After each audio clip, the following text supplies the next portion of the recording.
இன்னைக்கு ஞாயிற்றுக்கிழமை என்ன சமையல்? ஞாயிற்றுக்கிழமை காலையிலேயே போய் மட்டன் எடுத்துட்டு வந்துட்டேன். பலகாரச்சீட்டு போட்டோம் இல்லையா, அது 1 கிலோ கறி எப்போ வேணா எடுத்துக்கோன்னாங்க. அதனால போய் இன்னைக்கு தான் எடுத்துட்டு வந்துருக்கிறேன். 1 கிலோ கறி எடுத்துட்டு வந்துட்டேன். காலையிலேயே பிரியாணி செய்யலான்ட்டு பாதி எடுத்து வச்சிருக்கிறேன். பாதி சாயந்தரமா ஏதாவது கிரேவி மாரி செஞ்சுக்கலாம் அப்படின்னு எடுத்து வச்சுட்டு இப்போ பிரியாணி தான் செய்ய போறேன். அதுக்கு ஜீரக சம்பா அரிசி எடுத்து ஊற வச்சிருக்கிறேன். 2 டம்ளர் எடுத்து ஜீரக சம்பா அரிசி ஊற வச்சுட்டேன். இது ஆட்டுக்கறிங்கிறனால நம்ம ஒரு 3 விசில் விட்டு எடுத்துக்கணும். அதனால கொஞ்சமாக 1 டம்ளர் தண்ணி ஊற்றி மஞ்சத்தூள், கொஞ்சம் உப்பு, கொஞ்சோண்டு கொத்தமல்லி தழை இதெல்லாம் போட்டு இஞ்சி பூண்டெல்லாம் போட்டு ஒரு 4 விசில் விட்டு எடுத்துக்கலாம். எடுத்துகிட்டு போட்டோம்னா நல்லாயிருக்கும், சாப்பிட்றதுக்கு நல்லா சாஃப்டாக இருக்கும். அதுதான் செய்ய போகிறேன். அதுக்கு தேவையான பொருளை எடுத்து வச்சாச்சு. அதுக்கு பிரியாணி தேவையெல்லாம் எடுத்து வச்சிட்டேன். டக்கு டக்குன்னு போடுறதா, இதுதான் 4 விசில் வரணும். ஃபஸ்ட்டு கறி மட்டும் 4 விசில் எடுத்துட்டோம்னா நம்ம உடனே வைக்கிறது தாப்பா. போட்டுக்கிறேன். கொஞ்சம் பூண்டு, கொஞ்சம் இஞ்சி போட்டுக்கலாம். உப்பு போடணுமா? கொஞ்சமாக உப்பு. இது மட்டும் 1 டம்ளர் தண்ணி மட்டும் தான் ஊற்றி வச்சுக்கிறேன். கொஞ்சமாக மிளகாத்தூள் கூட போட்டுக்கலாம். ஏன்னா அப்போ தான் நல்லா அந்த கறியில் போய் நல்லா காரம்லாம் பிடிக்கும். கொஞ்சமாக மிளகாத்தூள்,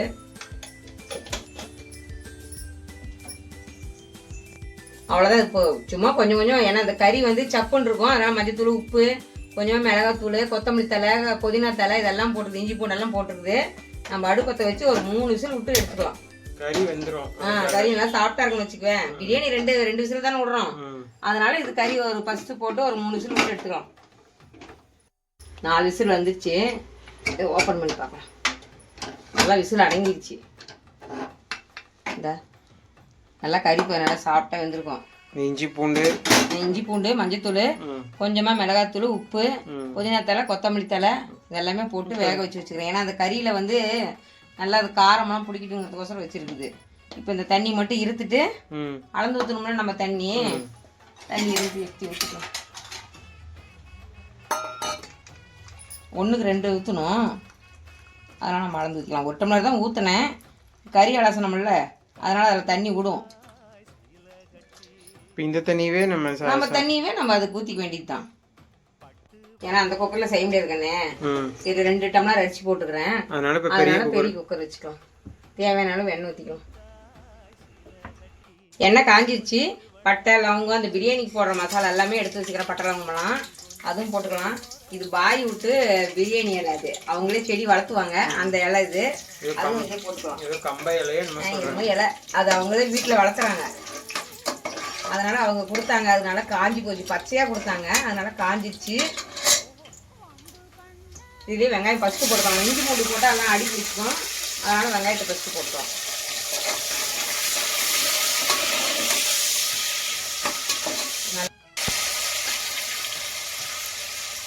வெங்காயம் வாங்கினதுக்கோசம் உப்பு போட்டுக்கலாம். கொஞ்சமாக உப்பு. வெங்காயம் இப்போ இஞ்சி பூண்டு போட்டோம். அது 1 ஸ்பூன், இது 1 ஸ்பூன் எடுத்து வச்சுக்கிறேன். அதை அதிலே போட்டோம். நம்ம செய்யறது 1/2 கிலோ கறி.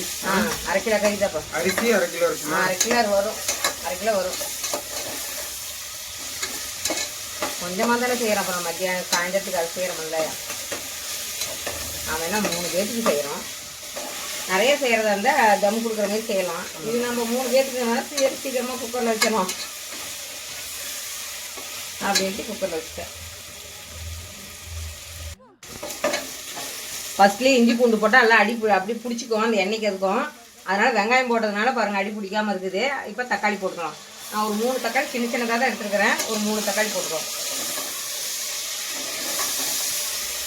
இல்லைன்னா அந்த இஞ்சி பூண்டெல்லாம் அப்படியே இதுமாரி பிடிச்சிக்கும்.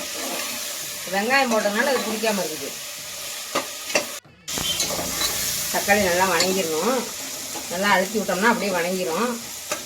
இல்லைன்னா தக்காளி அப்படி அப்படியே அரையாக கிடக்கும். இப்போ புதினாவும் கொத்தமல்லியும் போட்டுக்கலாம். நல்லா 1 கைப்பிடி புதினா இருக்குது, கொத்தமல்லி நம்ம 2ஐயும் போட்டு அதிலே வணக்கிடும்.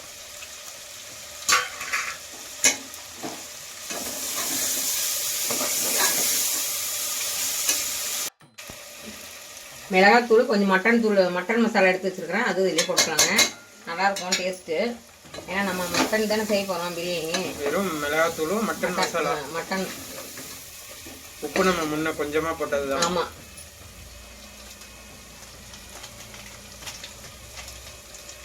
கொஞ்சமாக பிரியாணி மசாலா போட்டுக்கலாம். கலர் பொடியெல்லாம் எதுவுமே போடல நான். அந்த மிளகாத்தூளில் இருந்ததே கலர் பொடியாக பாருங்கள் எவ்வளோ கலராக வருது. லெமனும் கொஞ்சம் புளிஞ்சு விடலாம். நான் கொஞ்சம் தயிர் மட்டும் ஊற்றிக்கிறேன் நான். ஏன்னா அது கொஞ்சம் புளிப்பு கொஞ்சம் இருந்தால் தான் நல்லாயிருக்கும். அதனால் 2 ஸ்பூன் தான். ஏன்னா நம்ம 2 ஸ்பூன்.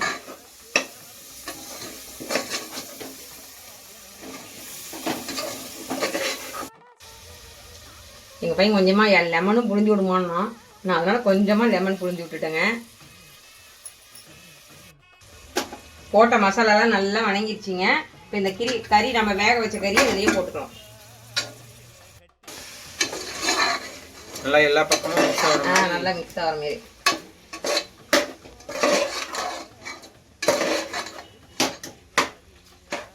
கொஞ்சமாக உப்பு போட்டுக்கலாம். முன்னே உப்பு போட்டிருக்கிறோம், கொஞ்சமாக உப்பு போட்டுக்கலாம்.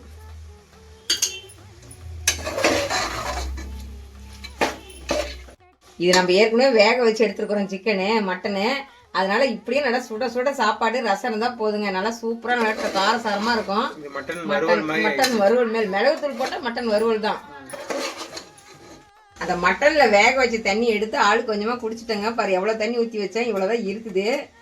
1 டம்ளருக்கு மேலேயும் இருந்துச்சு தண்ணி, இவ்வளோதான் இருக்குது. இப்போ 1க்கு 2 ஊற்றிக்கலாம். நல்லா இருந்துச்சு தண்ணி சூப்பராக. ஏன்னா அதெல்லாம் உப்பு போட்டு வேக வச்சிருக்கிறோம் இல்லையா, அதனால சூப்பராக இருந்துச்சு. நல்லா காரசாரமாகவும் இருந்துச்சு. இஞ்சி பூண்டெல்லாம் போட்டதுன்னா நல்லா இருந்துச்சு. எத்தனை டம்ளர் அரிசி? 2 டம்ளர் அரிசிப்பா. 4 டம்ளர் தண்ணி. ஜீரக சம்பா அரிசி தானே, நம்ம என்ன கொஞ்சம் தான் வைக்கிறோம், ஒரு வேலைக்கு மட்டும்தான் வைக்கிறோம். நல்லா தண்ணி கொதிக்குது. இந்த டைமில் நான் வடிகட்டி தான் எடுத்து வச்சுருக்கிறேன், தண்ணியே இல்லாமல். ஏற்கனவே தண்ணிலாம் கழுவிட்டு சுத்தமாக வடிகட்டி எடுத்து வச்சுருக்கிறேன். அரிசி ஜீரக சம்பா அரிசி. ஏன்னா அது குட்டி குட்டியாக தான் இருக்கும். நல்லா போடுறதெல்லாம் போட்டாச்சுங்க. ஜீரக சம்பா அரிசியில் தான் இன்றைக்கி பிரியாணி செய்கிறோம். மட்டன் பிரியாணி. ஒரு 2 விசில் பார்க்கலாம். 2 விசில் வந்துருச்சுங்க. நல்லா ஃபுல்லாக விசில் போயிடுச்சு. நல்லா ப்ரெஷர் இறங்கிருச்சு. இறங்கிருச்சு. ஓப்பன் பண்ணி பார்க்கலாம். சூப்பராக இருக்குது. 1 டம்ளர் 2 டம்ளர் தண்ணி தான் ஊற்றினேன். நல்லா சூப்பராக வந்துருச்சுங்க. இல்லை இந்த அடியில் பிடிக்கலப்பா. அது அந்த மசாலா அப்படியே ஒட்டிச்சு. அது கொஞ்சமாக இருக்கிறதுனால நம்ம குக்கரில் வச்சிட்டோம். நிறைய செய்கிற மாதிரி இருந்தால் நம்ம தம் போடலாம். செய்கிறது கொஞ்சம் தானே. நம்ம வீட்டில் சுட சுட ஆவி பறக்க மட்டன் பிரியாணிங்க. ஜீரக சம்பா அரிசியில் தான் செஞ்சுருக்குது. தயிர் பச்சடி போட்டுருக்குது. ஒரு முட்டை வேவிச்சு வச்சுருக்கிறேன். வாங்க சாப்பிடலாம். சூப்பராக இருக்குங்க. இந்தமாரி நீங்களும் செஞ்சு பாருங்கள். நான் செஞ்சு முழு வீடியோ போட்டிருக்கிறோம். இதுமாரி நீங்களும் பார்த்து செய்யுங்க. நம்ம போய் பிரியாணி கடையில் காசு போட்டு வாங்க வேண்டியதில்லை. இதுமாரி நம்ம ஈஸியாக செஞ்சு கொடுத்துடலாம். குழந்தைங்களா இருந்துச்சுன்னா 1/2 கிலோ மட்டன் எடுத்தால் கூட போதும், 4 பேர் சாப்பிடலாம், தாராளமாக சாப்பிட்லாங்க. இதுமாரி நீங்களும் செஞ்சு பாருங்கள். பிடிச்சிருந்தா மறக்காமல் சப்ஸ்கிரைப் பண்ணுங்கள், லைக் பண்ணுங்கள், ஷேர் பண்ணுங்கள். பாய்.